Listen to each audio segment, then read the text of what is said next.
con comentarios, dudas, preguntas, no sé, lo que tengan ganas de hablar con Jorge, o de hablar entre nosotros. ¿Quién se anima? Se abordó la lectura del hipertexto y me gustaría profundizar también en la escritura en el entorno digital. Habla un inmigrante. Claro. Una cosa, gracias por la pregunta, una cosa que quedó es algo que acá dice Emilia Ferreiro, que dice: los docentes suelen negar que como los jóvenes y los niños en su mayoría nacieron o crecieron en una sociedad tecnológica. A veces nosotros, por experiencia, también hacemos, en el sentido de Paulo Freire, algunas escrituras que no tienen demasiado que ver con la escritura de la lógica escritural. De todos modos, lo interesante es ver, más allá de reconocer lo que pasa en nosotros mismos, que es un proceso arduo y que a mi juicio tiene mucho que ver con la posibilidad de contarnos. Que contarnos quiere decir también contar nuestros fracasos y nuestros interrogantes frente al mundo en el cual estamos viviendo y a la vorágine que muchas veces ahí se presenta.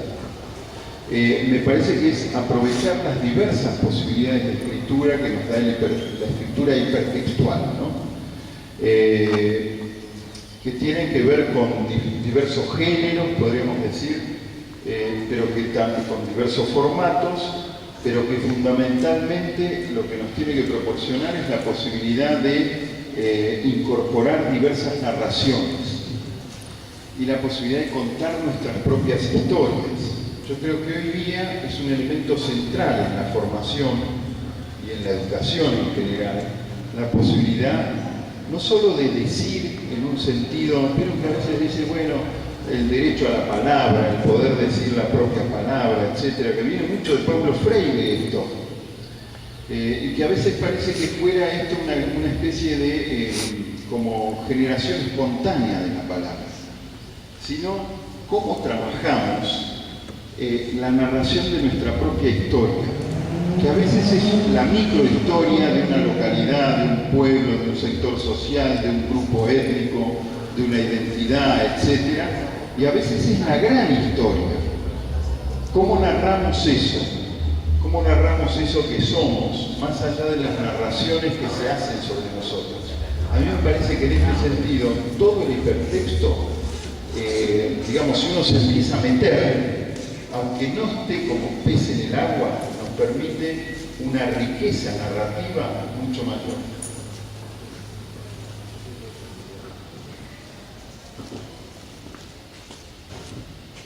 ¿Más preguntas o comentarios?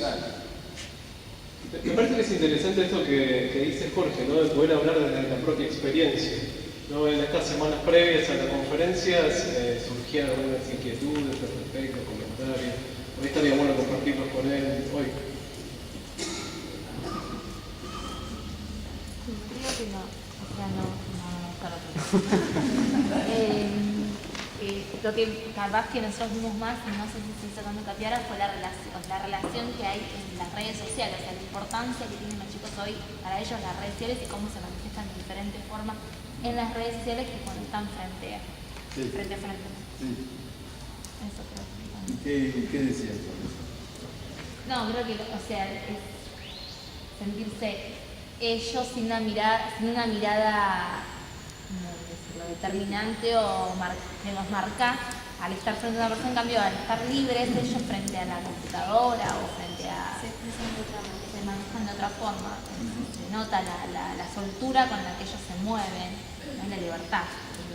Por un lado la libertad y también, por otro lado, es interesante empezar a mirar las máscaras, ¿no? La presentación social, la presentación de la imagen social, la fabricación muchas veces de la imagen social.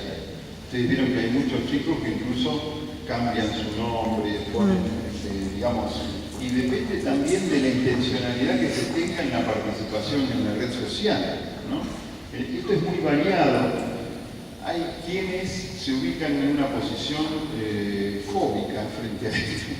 Y hay quienes, en cambio, tratan de ver las cuestiones, bueno, hay quienes lo celebran de manera entusiasta, y me parece que hay quienes tratan de ver cuáles son las potencialidades también. Digo, las redes sociales, tipo, por ejemplo, y con las diferencias que tiene Twitter y Facebook, por ejemplo. Pero lo que ha producido muchas veces en términos de reconocimiento de identidades, lo que ha producido en términos de incorporación al espacio público de algunos grupos, de articulación de acciones, de formas de reconocimiento de prácticas, etc. Ustedes vieron, por ejemplo, todo lo que se produjo alrededor del movimiento universitario en Chile. Yo los invito a que entren en las páginas de los dirigentes de estos movimientos universitarios de Chile y van a ver que hay incluso, uno puede empezar a entreleer nuevas formas de militancia. Y es muy interesante esto, porque cómo se pone en público, casi en el mismo nivel, lo que vamos a hacer en la marcha del martes, con que me quedé dormido y no pude hacer tal cosa, ¿no? Estas cosas que uno suele poner en Facebook, por ejemplo, cuando Facebook dice ¿qué estás pensando ahora? Y que es interesante porque en realidad también nos revela formas de apropiación de la red social que no agotan la militancia.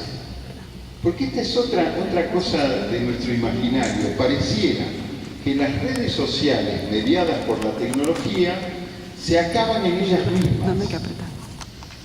Es muy interesante, por lo menos en estos movimientos, por lo menos yo he tenido alumnos en Chile que trabajaron mucho con el movimiento de los pingüinos, que no son los pingüinistas de Chile, sino los estudiantes secundarios chilenos, como ustedes saben, y que trabajaron con organizaciones mapuches, y la presentación pública que hacen mediada por las tecnologías derivó también en formas de organización, pero la organización terminó plasmándose en la práctica concreta, no solo en la red social. ¿Me logro explicar con esto?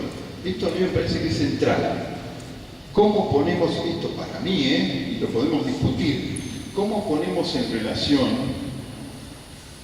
nosotros de cuerpo entero con esto que estamos mediados por las tecnologías y lo que ellas incluso están, digamos, produciendo en términos de disposiciones objetivas?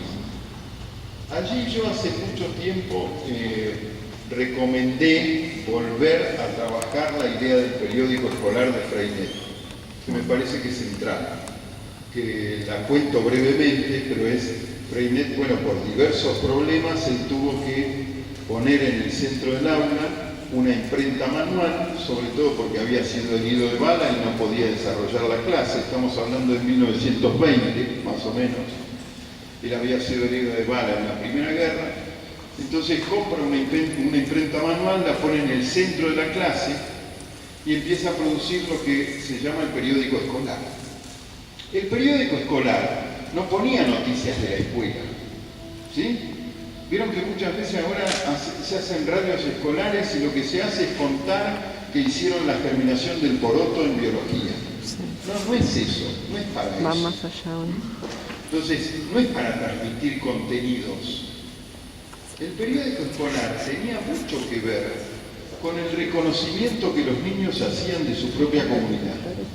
Entonces, Freinet mandaba a los niños a trabajar como periodistas en la comunidad de la cual formaban parte. Entonces tenía que ver con este tipo de escritura, con una escritura que implica el reconocimiento del sí, ¿sí? El reconocimiento de los propios lazos, de las propias formas de trabajar, de las propias formas de organizarse, etc. Y esto sí era mediado por los contenidos. ¿Sí? ¿Me explico? Entonces me parece que también hay que pensar de qué modo relacionamos, vamos a decir, lo que tiene que ver con el orden del cuerpo a lo que tiene que ver con el orden de lo digital.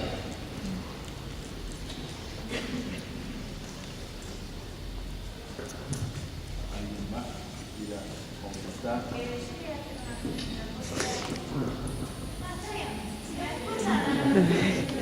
Qué vergüenza que es el micrófono, ¿eh? En cuanto a la postura del docente, que había varios ejemplos, eran todos negativos, en realidad. Serían incompletos más que Muy negativos. concretos, sí. Me gustaría saber, no sé, cómo llevar adelante una actitud más completa para con los alumnos en el caso de querer incorporar la tecnología, pero para no caer en alguna de esas... Mira, ese es un punto de referencia. Después, en todo caso, si ustedes quieren, podemos ver cómo acercamos más material, pero son puntos de referencia. Son a veces, las clasificaciones siempre son fastidiosas y arbitrarias. A mí me parece que vale la pena retomar lo que son, yo hablé de comunidades de aprendizaje, pero digo lo que son las matrices del pensamiento crítico en pedagogía. Es decir, esto que tiene que ver con cómo resolvemos nuestra práctica docente o nuestra práctica educativa cotidiana. Y esto a mí me parece que las mejores fuentes nos hablan de no una cuestión que se resuelva a través de recetas, de caminos prefijados, de manuales, etcétera, sino la apelación a la construcción con los otros docentes y con los estudiantes de alternativas pedagógicas, pero a la construcción reflexiva de esas alternativas, es decir, no solamente al ensayo-error, ni solamente al poner en práctica lo que le dio resultado a otro, que también está bueno conocer qué le dio resultado a otro y ver cómo yo me lo puedo apropiar. A mi juicio, hay espacios, por lo menos en los diseños curriculares, yo cuando fui director de educación superior me preocupé que hubiese un espacio que es el de taller integrador interdisciplinario, que lamentablemente se llama TAIN ahora, que tenía como registro en la memoria 2 experiencias de eso, que se citan creo en el diseño, que son la del taller total de la Facultad de Arquitectura de Córdoba y la del taller integrador interdisciplinario en la formación de enfermeros, en los EBAs. A mí me parece que precisamente esos espacios tienen que estar destinados a poder discutir y construir entre los docentes y los alumnos alternativas de trabajo, por ejemplo, mediadas por tecnologías. Si no hay receta. Claro, no hay receta. Por eso, digamos, que Pereira está muy al tanto del manejo de la tecnología y recién estamos aprendiendo en la carrera de la docencia, como que cuesta articular. ¿Cómo te resulta eso? ¿Cómo les resulta que ustedes tengan que aprender? Hay algo que es muy propio de esta, vieron que decía ahí Nancy Fraser, habla de políticas de redistribución y reconocimiento. Es muy interesante porque este tipo de políticas, que ella los llama paradigmas populares de justicia, es una filósofa norteamericana, de teoría política norteamericana, que está ahora como una de las referentes de los indignados en Estados Unidos, etc. Ella dice que muchas veces estas políticas lo que hacen es poner como un palo en la rueda, es decir, te ponen una situación que te fuerza el movimiento histórico. En lugar de ser solo el resultado de un movimiento social histórico, te ponen a veces, como acá fue la ley de matrimonio igualitario, es decir, no era una ley pedida por la mayoría de la gente. Y lo que hizo fue producir un debate público importantísimo. Y podemos estar a favor o en contra. Lo interesante es cómo se enriquece lo público, cómo se restituye lo público. Además estamos en una época en la que, gracias a Dios, está permitido discutir todas estas cuestiones, estar de acuerdo o no. Entonces me parece que ahí la cuestión es cómo nos sentimos frente a eso. ¿Cómo nos sentimos frente a que de repente nos pongan en las manos de cada alumno una NET?